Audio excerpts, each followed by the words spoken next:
मातेवा प्रमाणे जेजू क्रिस्ताचें शुभ वर्तमान 29 वड 37 ते 38 आणि 10 ते 8 सगळ्या नगरान गांवांनी भोंवून जेजू ताच्या देवस्थानांनी शिकवण दितालो, राजाचें शुभ वर्तमान परगडटालो आनी सर्व जिन्साचो पिडा रोग बरो करतालो आनी लोकांच्यो उरपंची पळोवन ताचे विशीं तो चुटचुटतालो, कित्याक गवळी नासलोल्या मेंढरां भाशेन त्यो डगडगताल्यो आनी निरआधारी जाल्ल्यो आसल्यो.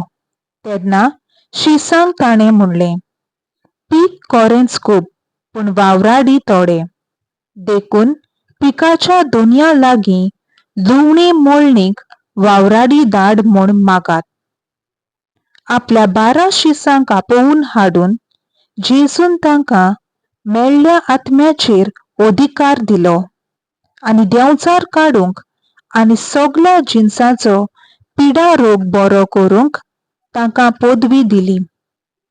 12 धर्मदुतांची नांवां हीं: पयलो पेद्रू म्हणटात तो सिमांव आनी ताचो भाव आंद्रे, जेबेदेवाचो पूत जाकोब आनी ताचो भाव जुआंव, फिलीप आनी बार्तोलोमेव, तोमास आनी धूळ वसूलदार मातेव, आल्फेवाचो पूत जाकोब आनी तादेव, क्रांतिकार सिमांव आनी ताचो घात घेतलो तो जुदास इस्कारियोत.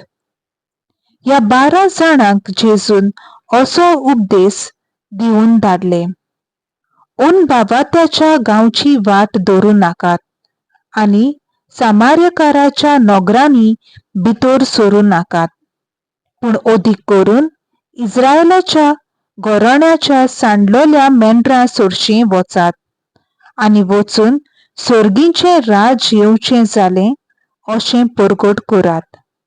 वायटेकारांक बरीं करात, मेल्ल्यांक जिवंत करात, खोडकारांक नितळ करात, देंवचार काडात, तुमी फुकट घेतलां फुंक्या दियात. सर्वेस्पराचें उतर. देवाचो व्हड उपकार.